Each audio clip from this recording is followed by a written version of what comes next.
Yeah, Dr. Farny, if you'd like to get started. Yeah. Great. Well, thanks for inviting me. I didn't prepare any slides or anything, but just thinking about sort of where the future of the field of synthetic biology is going, and some of the things that we're interested in my group. I think that going forward, one of the things that we really need are folks that are going to be interested in translating technologies from the lab to the world. I really think that synthetic biology has done a great job building things in the lab that have the potential to make a lot of impact. But I think that what we've seen sort of anecdotally with various companies and other efforts to translate that into some kind of external impact is that there's still a lot we don't know about how organisms behave when they are not in a controlled environment.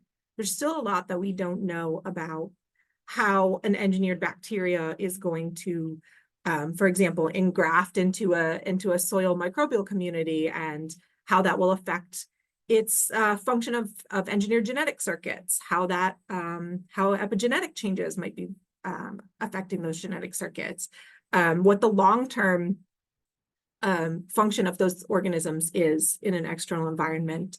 And so one of the challenges that I'd really like to see the field start to address in the future is to put some research effort towards translation of some of the really cool technologies that we have been able to build in the lab so far. Great. Thank you so much, Dr. Farny. I agree. I think the translation of research from lab to field is always a challenge. Would any of the other panelists like to share some of your thoughts on the future of synthetic biology? I'll go next because I want to build off of Natalie's point about translation. I have just 3 small slides I'm going to share. Great. I see that? Okay. So, this idea that synthetic biology has been kind of in this phase where we're tinkering with things, essentially. We need to start thinking towards actual application, as Natalie mentioned. And so we're in this era where we have so much information, it's almost overloaded, right? Papers coming out all the time. We're getting advances in all these fields, from genomics, gene editing, cellular differentiation, understanding how physiology works in tune with cells and tissues, to even new advances in therapeutics, right? So we need to start putting this together, start thinking about it as a formalize a software or programming for these rules to make new software for, and I'm talking specifically about mammalian cells. Software, how do we program cells?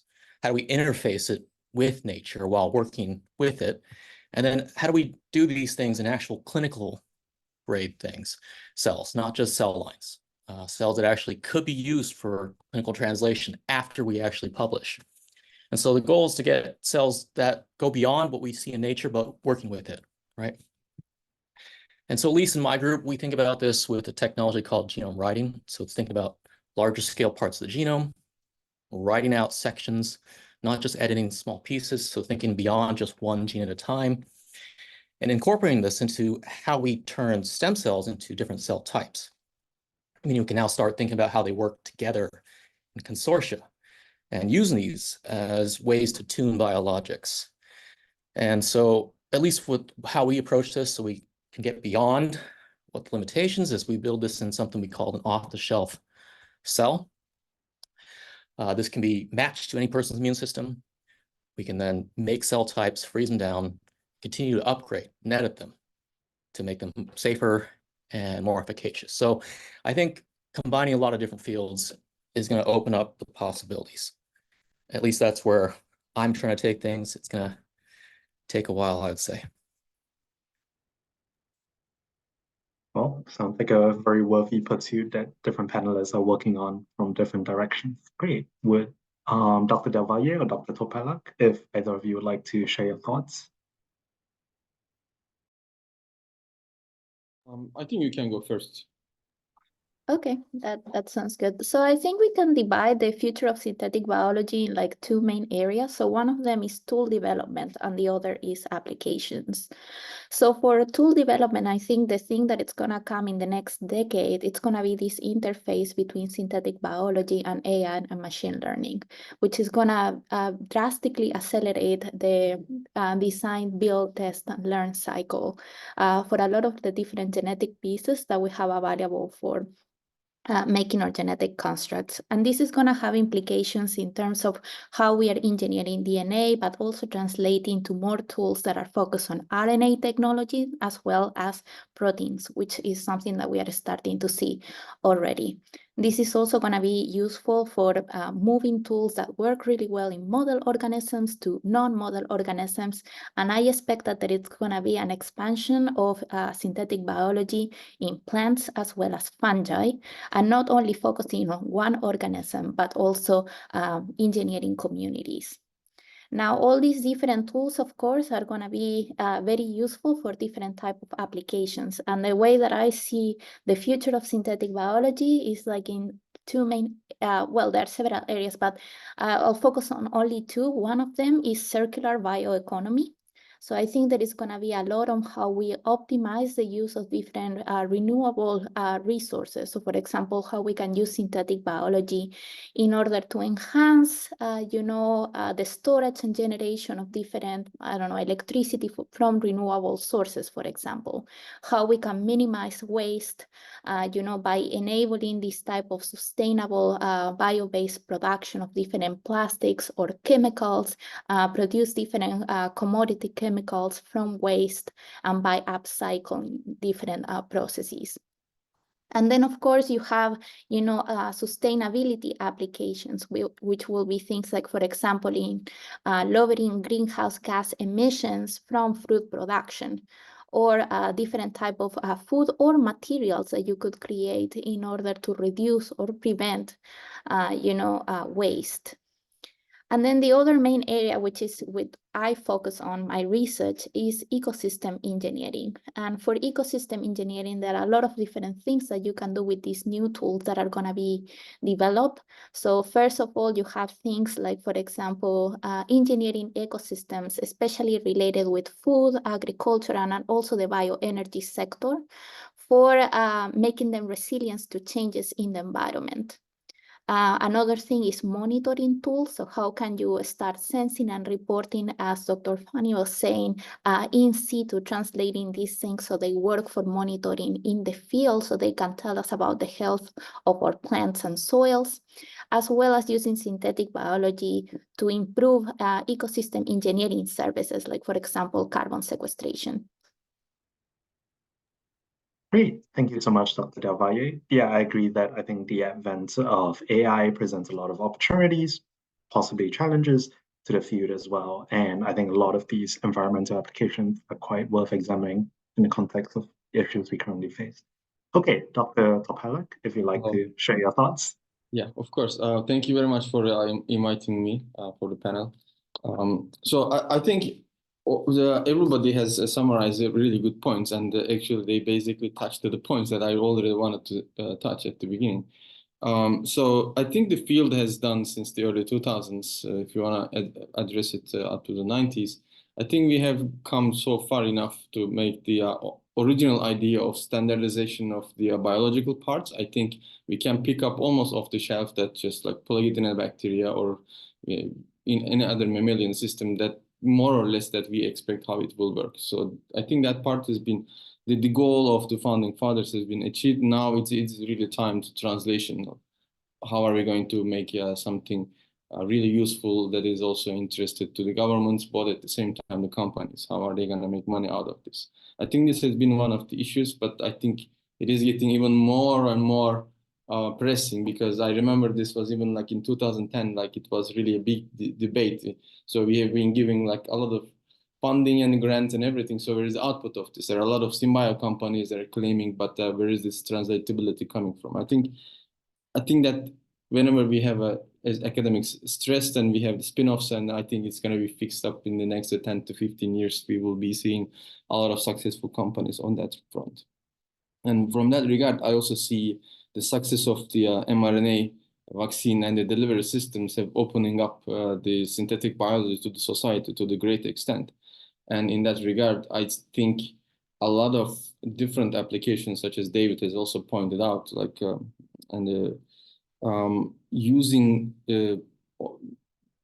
living cells to interface with other living organisms. I think this is an important point, but at the same time, in my PhD at least, we have been a little bit skeptical of the safety issues. And from that regard, we have been mostly focusing on how do we make this a bit more user-friendly, or like people let's make people less self-aware. So in that regard, I think cell-free systems and artificial cell or synthetic tissue applications have more similarities to the, for example, lipid nanoparticle delivery of mRNA vaccine. And if we have a smart drug delivery system that is stimuli responsive, and there are lots of applications from a material science, you can grab a lot of different chemicals and you can use all the world of the chemistry to make these things work. So in that regard, the idea of soft robotics or soft smart materials are a very strong one.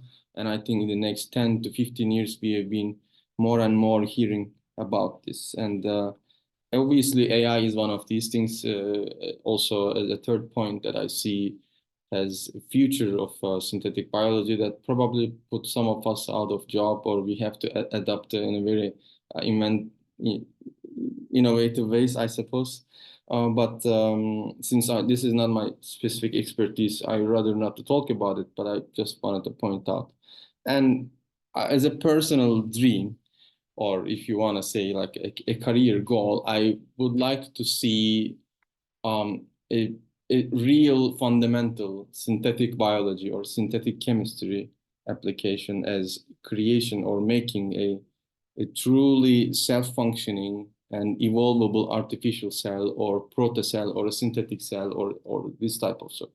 And when I describe this, I actually do not mean as Craig Venters and the teams, their team's approach, but just literally from bottom up to making something like a constructing that you know all the single pieces that does the job as we outlined and as we intended that it will do this job, and things basically almost autonomously operate in a living free environment, at least in a place, that test tube that we define. I think this, I would like to hope that within my lifetime, perhaps as seeing a very long direction of a real synthetic biology, because I really want to hope that this is an achievable goal. Perhaps within 50 years or so, we might be really having this type of like even more futuristic things. Great. Thank you, Dr. Toparlak. Yeah, I agree. I think the idea of synthetic cells and protocells is a fascinating avenue that synthetic biology is starting to explore more of in recent years. Great. Thank you to all of our panelists for the introductions. I guess now I'll open it up to the floor. If anybody has any questions they would like to pose to all of the panelists, feel free to drop it in the chat or just unmute yourself and voice it. Yeah. We'll give it a few seconds to see if... Oh, Alex, you have a question? Go for it, Alex. So, regarding the synthetic cells, I mean, I know I'm familiar with cell-free systems, and those have been used in like materials and similar things like that. But I was wondering, do you view those as more of like a fundamental advance for the future of the field, or more of part of something that would have a lot of practical applications in terms of developing materials and circuits and things like that, or more of a fundamental advance that would help set things up for the future? I guess this also relates to maybe what some of the other panelists were talking about too. I suppose this question rather addressed to me because I was the one mentioning the synthetic cells. I think there are two ways that you can take this from. One of them is like the fundamental interest, as you've pointed out, but I think there are lots of application potentials. These are rather underexplored because we really don't know exactly how should we really interface these systems, because we are now in the field, especially in the last 5 to 8 years, let's say, not even 10 years, you're constructing chemical/biochemical toolboxes to make this system much more predictable and controllable. And I think synthetic chemistry interfaced with synthetic biology has a lot of interesting ideas, that the marriage of these two, supramolecular chemistry, let's say, if you want to call it, is like really have a great potential to make these type of let's say smart materials a real application in my eyes. Like immediate one, for example, was biosensor or like a drug delivery agent, or you can name it. You can do, basically you can do almost anything that you want to do with the bacteria. Just think of it as a simpler system. And the last part is, I think we also want to understand, this is a little bit like a philosophical approach, obviously, but we also want to understand from the very beginning, how does it work? Because this is also another approach. You can either take a snapshot of a cell or just like take multiple snapshots, or at the same time, you can basically deconstruct everything and try to reconstruct and then see where this thing actually behaves like life. Sorry. And then this is also like a toolbox or toy in a way. Great. Thanks, Dr. Toparlak. I wasn't sure if the other panelists would like to jump on that question as well. Yeah. Okay. Well, in that case, I have a perhaps more general question, because we often think of synthetic biology as an interdisciplinary field. It combines engineering and scientific approaches. And I'm curious about how perhaps you view the opportunities and challenges that might arise from at the intersection of these different fields in synthetic biology in the coming years. And this can be in any of the fields that you see getting involved in synthetic biology. And yeah, if any of the panelists, or yeah, we can also take turns between the panelists if you have some thoughts on that. Dave? Sure. Yeah. So as I kind of brought up this idea that we have too much data right now, right? And there are too many fields talking in silos away from each other. I've been in the immunology field for maybe only 4 years now. I was not in the immunology field before this in my postdoc. And it's striking to me how they think versus how other fields think. And yet there's all this information that if we just knew about it from each other, we could make a lot more solutions about how do we interface with various cell types or different parts of physiology, right? But that can't happen unless you're expert on these fields. So I think machine learning has an opportunity to help clarify these things for us. So these large data sets can be aggregated in such a way that we could start searching through, finding the connections, and using that as a way to generate hypotheses. On top of that, then you can start thinking about it in a way that, how do we generate new genes or genetic programs? I've been noticing, at least when we do faculty searches now, we're seeing some interesting movement towards predicting where, say, transcriptional binding sites are, as well as what those sequences are and when they start getting bound. And it's striking to me that no one has quite reached out to the point where, like, well, maybe we can start generating transcriptional programs themselves, right? And so if people start thinking, bigger, and start building this from the bottom up, we can start learning how nature really kind of goes about things. At least just those are my thoughts about it. Thanks, Dr. Truong. Yeah, I think combining knowledge from the depths of different fields with artificial intelligence could be an interesting avenue in the future. Okay, what about the other panelists? I wasn't sure if, yeah, perhaps you have some thoughts on this as well. I can talk a little bit. So I consider myself, I guess, 60% synthetic biologist and 40% a soil scientist. So for me, it was very interesting when I was studying my PhD to actually see both fields at the same time. I think they are very complementary, but you have to learn to like grab from both fields and then combine them really well. So for example, when you are thinking about environmental engineering, right, you have like all these earth and planetary, modelings that are at really large scales. And then you have kind of like an intermediate step, which is more like environmental sciences, where you have like all these omics that are generating a lot of different data sets. Synthetic biology has a really good opportunity to come and grab on some of these hypotheses, some of these black boxes that sometimes you find in these Earth system models, and then test these hypotheses and validate them.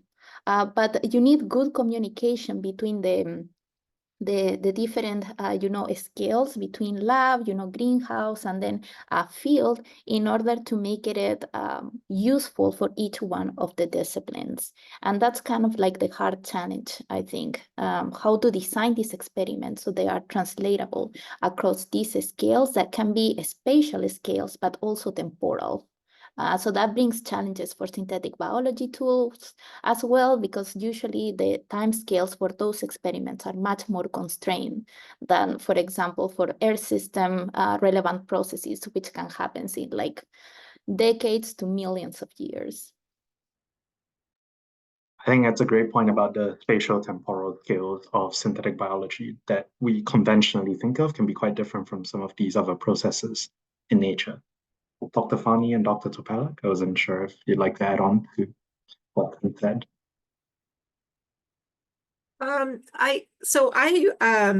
lab has only recently started working in soil and water and trying to test lab strains in these more authentic kind of environments and trying to learn, how and when they break down. So for me, I feel like I've experienced what you just described about, living in two worlds. And but I think that's good for us.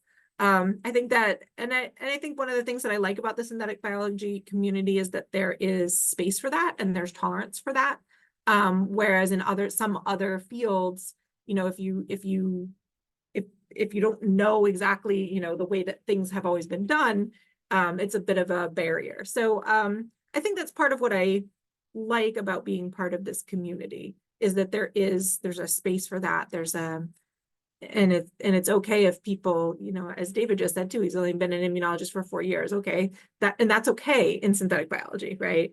And I've been a soil biologist for maybe like 3 years, and that's okay in synthetic biology.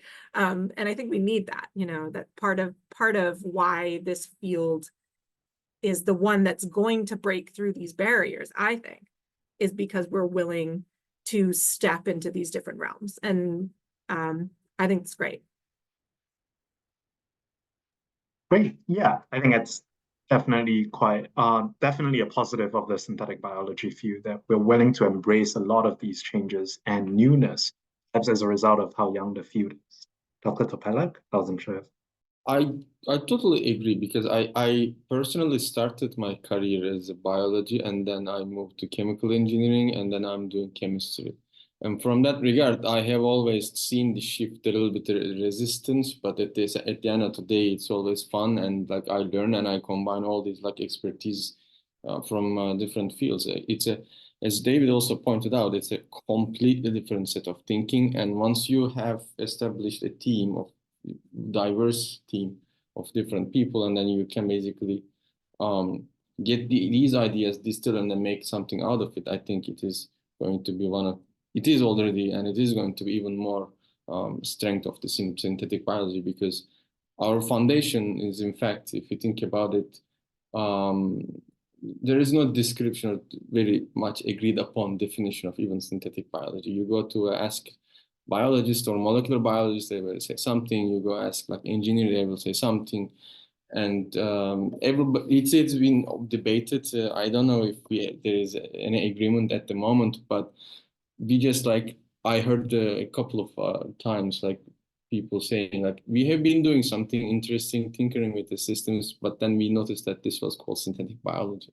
And I like this because I personally see this as from a chemistry perspective, we have a lot of things to learn from what the chemistry of biology offers us from the very fundamental perspective. And at least from my end, if you want to construct something that is useful, and I personally see there are lots of tricks that the biological systems use that is actually so fundamental that we kind of overlook it, and then it is still like applicable to a real world laboratory experiments. So I personally see it an opportunity personally. Yeah, I think the chemistry perspective is yet another one from what we've all that we've just heard that is quite valuable to synthetic biology as well. Well, thank you all for this. Does anybody else have any questions with regard to the future of Can I synthetic add biology? one last thing on that topic? You know, the one thing I like the most about synthetic biology is that there's more for everyone in a sense, right? So when you publish, it's because we're making novel things, right? So you can't, most of the time we can't scoop each other unless we're in very narrow fields. That's in contrast to fields like, say, epigenetics or immunology, where there are specific answers for specific things, right? And so people are all competing for that first answer. And so it's much more zero sum, but in synthetic biology, there's more for everyone. So that's what I really like about this community. Yeah, I something on this. Yes. I'm sorry. I like this approach. I think this is an awesome, because I also personally have done something similar to this. But at the same time, I also see for the young people that I can also notice a little bit of a stressful research in a way, in my opinion, rather than discovery-based research, because this is what David was describing, I suppose. Because if you construct something, it is a little bit, it requires a little bit of a grit in a way, because you really need to be consistent in your research.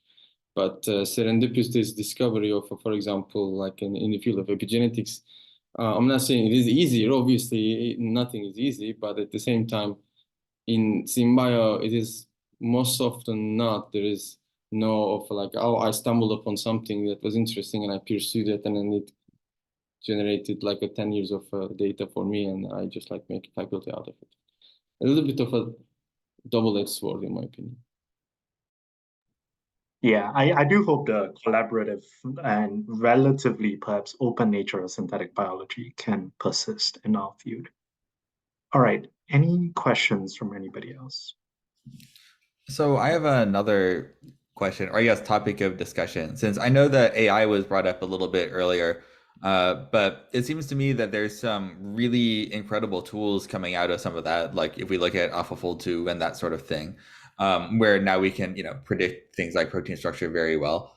Do you all think that, I guess, do you think that those will have a lot of applications in terms of design processes in synthetic biology? Do you think that we'll develop similar tools for other things? Because like Dr. or David, you were talking about kind of scaling things up.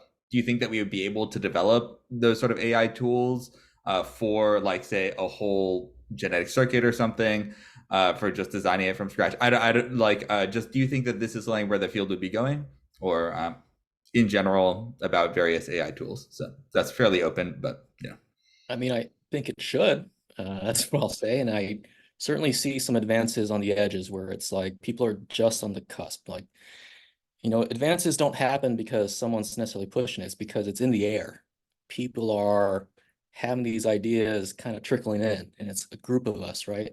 So suddenly the advances, like, it just happens because we've all been thinking about it. Just like I had this idea of, say, generating gene transcription regulation. All right, like, we need to know which transcription factors there are. We need to know what cell we're dealing with. We need to know when they're bind. We need to know what happens temporally, right? But people are starting to get machine learning models that actually can predict a lot of these things. So it's like, let's build it and test it. And you can start getting bigger and dealing with neural networks and cellular models. People have been trying to build whole cell models for a few decades here, right? And suddenly these things get more advanced if we start putting things together more. Here I have a question actually. So do we have actually like computing power for that? So there is there's these ideas, but like, is it actually? I have no idea. That's why I'm asking. Like, is it really that So great? let me pare back a bit of my kind of, big hand wavy things. Is that one aspect of these machine learning models is that we need to build custom fit models, right? So right now, a bit of what we're trying to do is just dump all the data in, right? And then try to find the average path towards an answer. But obviously garbage in means garbage out, right? So one thing we need to do is start defining the purpose of a model. And so if you can know exactly the purpose of a model, you can make much more fine-tuned models. And so things like differentiating cells, that's a fine-tuned model you can think about.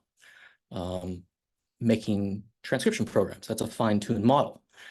And as you start to fine-tune these smaller models, you can start thinking about putting them together in new ways. So I think that's one way to think about putting together, genomics data with machine learning, etc.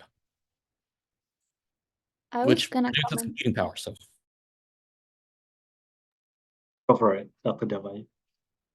Sorry about that. No, I was gonna say I have like sometimes mixed feelings about AI, especially when I have conversations with people that work in that area. And it's a thing about throughput, right? So of course, in order to train these models, you need a lot of data. And yes, sometimes in some models, it's easy to generate those large data sets in the lab in order to validate what the AI or the machine learning models are telling you. However, in some systems, it's not as easy. So it's always this kind of like, we want more data. Where is the data, the experimental data? And it's not sometimes as easy to generate all those large data sets that are required for training these models, especially if you are working in things like non-model organisms that maybe don't have the same throughput as a regular E. coli, or if you, again, are translating things outside of the lab. Yeah, I think it's worth thinking about both. Again, the opportunities and the challenges with AI being a new tool. But yeah, that's fine. Dr. Farny, I wasn't sure if you'd like to add to this question as well too. So my group is just starting to get into this a little bit. I have a couple of students in the bioinformatics and computational biology program, and they're really interested in how we can use things like machine learning to better annotate, particularly these organisms that we're finding in soils that maybe have a reference genome available, but it's not annotated. And these are challenges, right, that are definitely non-trivial. I mean, I don't think that I have a lot of insight yet, but I think that there's a lot of interest, and I think that building capacity and building pipelines in this space is going to be important. Yeah, I think there's a lot of space to be explored, but also means a lot of work to be done. Perhaps I myself had another question, and during this, feel free to pop any questions into the chat or unmute yourself and ask it if you would like. But, as we think about the translation of synthetic biology into the real world, which I think multiple panelists, most specifically Dr. Farny, kind of touched on, one of the issues perhaps that may be on the minds of a lot of members of the public is the idea of the risk of release of genetically engineered organism, or perhaps on the minds of scientists, the possibility of dual use research.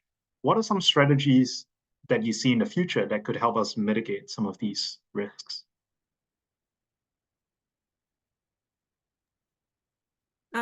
So that's a great question. And I think that it is certainly something that we need to start talking about.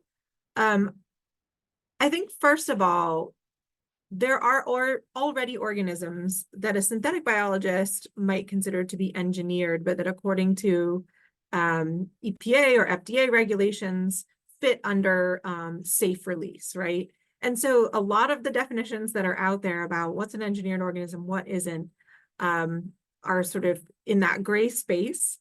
But in the meantime, companies are already starting to do these things, right?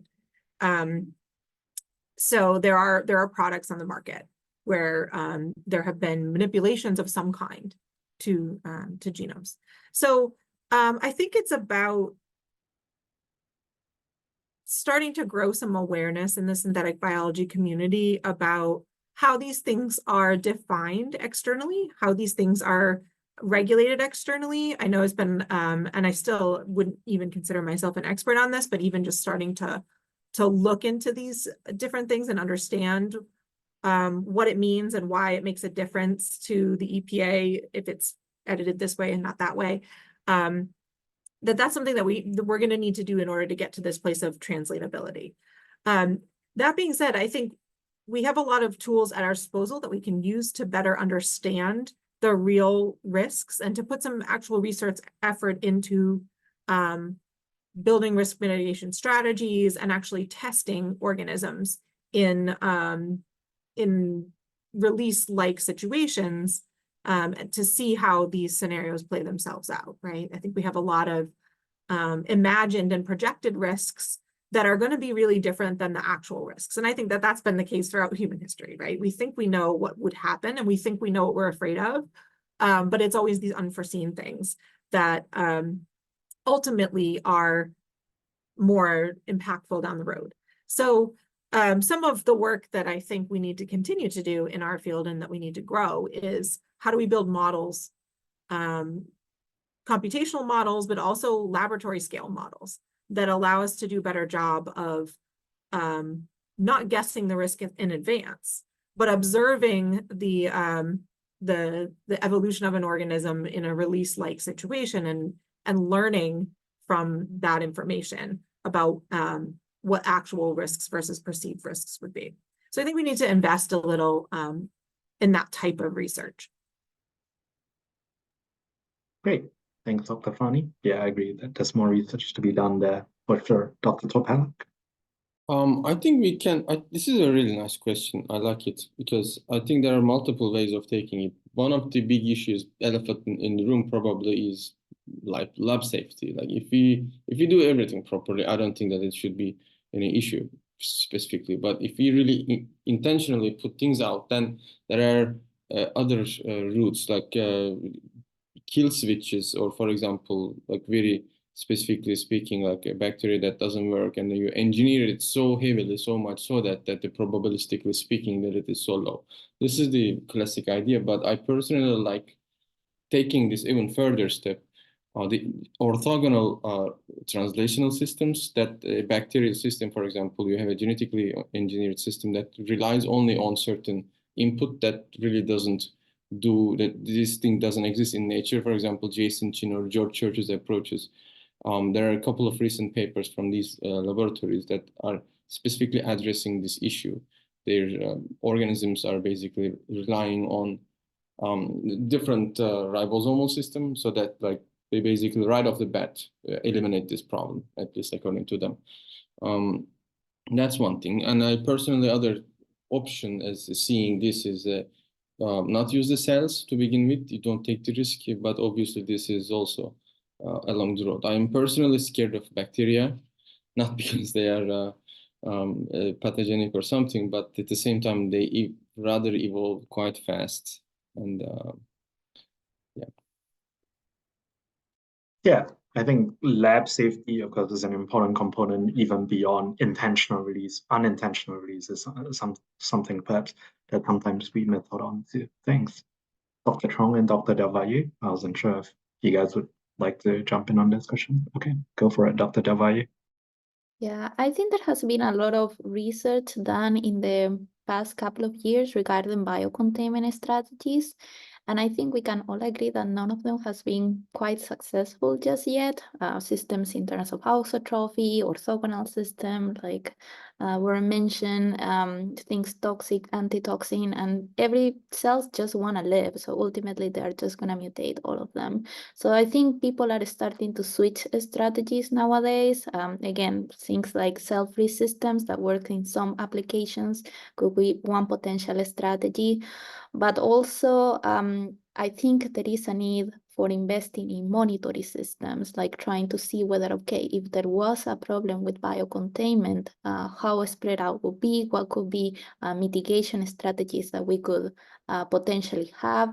And I think that's also a conversation with policymakers. And something that we also need to coordinate as a scientific community, not only here in the US, which I think there have been a lot of efforts me that I'm working in a national lab at government level right now, there are a lot of conversations going on around it, but also worldwide.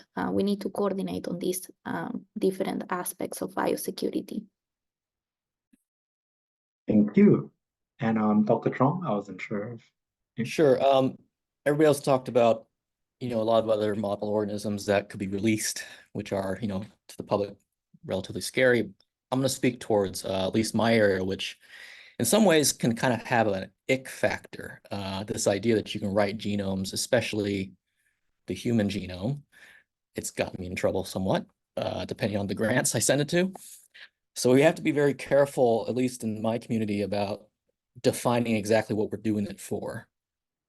Most people get afraid that we're going to start modifying the genome in a hairable way, right? Making designer babies or something like that, right? And so we have to be very careful about saying that we will never touch the germline, for instance, and that we're exclusively interested in therapeutics for now, and also to define what are the possible safety issues when you're thinking about at least interfacing with the human body. And it's really, cancer, right? So if something becomes cancerous, that's a fear. But our body also has natural defense mechanisms against that. And we need to make sure we define what all these natural defense mechanisms are that biology already uses and that we continue to utilize. Yeah. Thank you. I think one other point is to minimize some of the risks. After David's talk, I just noticed it. So using like your own cells or your own microbia, for example, like that is already in you, and then you basically make a little bit of a change or give it a little bit of a direction. That's probably slightly bit better to mitigate the risk rather than. I think we should be careful about thinking too much, because that's what CAR T is right now, right? Yeah, exactly. Yeah. Right. So that is, but the reason why we use patient cells is more of a limitation than necessarily a safety issue, because if you take someone else's cells, for instance, your body will just eliminate it. That's the transplantation issue. It's actually more that we're trying to get past that,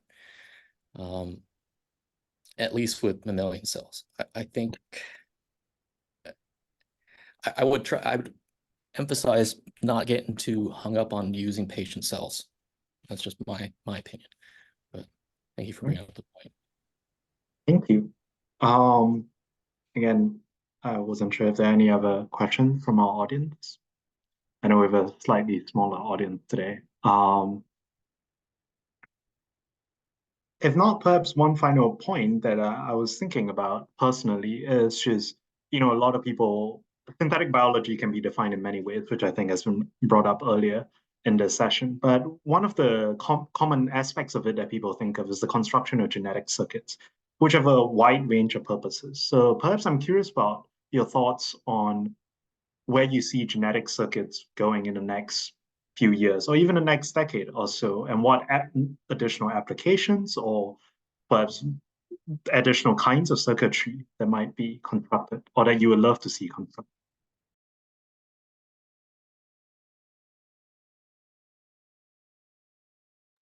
I think one aspect that we still need to work on is the robustness of our gene circuits in other contexts, whether if this is other organisms or other environments. And I think that's a challenge that we haven't solved yet.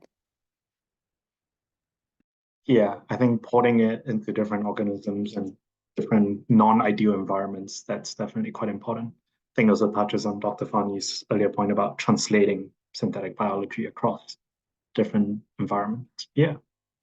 No, I totally agree. And I think that's building more robust circuitry is going to be central to addressing that challenge of translatability. Absolutely.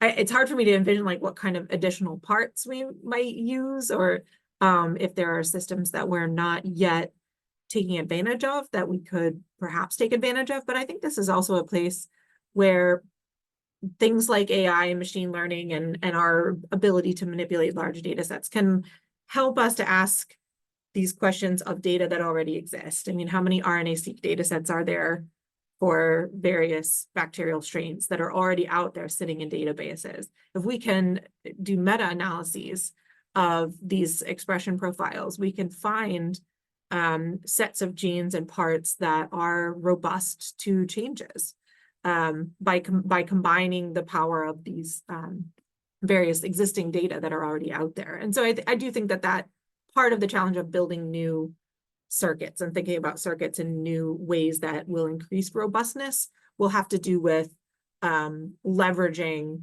the large amounts of data that we do have and finding ways to corral that and to think about it holistically. Yeah, definitely an innovative approach as well, or quite a feasible approach as well. Dr. Truong and Dr. Toparlak. Yeah, so as far as circuits go, obviously I want to see bigger circuits, right? More functions, more modules, more Boolean gates, right? But I also want to increasingly see that we not just think of it as orthogonal only. I want us to start thinking about these circuits as interfacing directly with the control networks within cells, the ones that naturally are already used. So for instance, microRNAs are increasingly being used as a way to control levels of transcription or modify when other things start. Natural control elements in the 5' and 3' untranslated region. A lot of things like that, right? And so as you start to interface it with the cell, you also start to address some of the robustness issues as well. So as the cell starts to need it, it starts to not want to break it. And so I think that's an element we need to increasingly grapple with. Yeah, I think thinking about how it interfaces with the endogenous circuitry is definitely a topic that, yeah, too often we miss out on, perhaps through our thinkings on orthogonality. Great, Dr. Toparlak. Yeah, last time, it's been a while that I didn't think about this, but like the last time I was like dealing with it, I think what was bothering me personally was the off state of the on-off switch, for example, is actually never off. And this is something important because you really don't want any leaky systems in your design, whatever, to make a little bit of even 1%, 2% is sometimes it's actually a lot of leak. And I don't know the current state personally on achieving this off system is like truly off. And how do we define this actually off? Where is the cutoff that? I think this is also another thing. It depends on the application, but I think we should be focusing on that, especially if we were to use these systems in real life applications. Yeah, I think having well-defined on and off states could be quite important, especially if perhaps with the Boolean logic that Dr. Truong mentioned earlier as well. Well, I think that's probably wraps up our session today. Thank you once again for our panelists for participating, and we look forward to seeing all of you, hopefully at other Gogec events across the course of this weekend. Thank you, everyone. Thank you so much. Thank Take you. care. Thank you. Bye.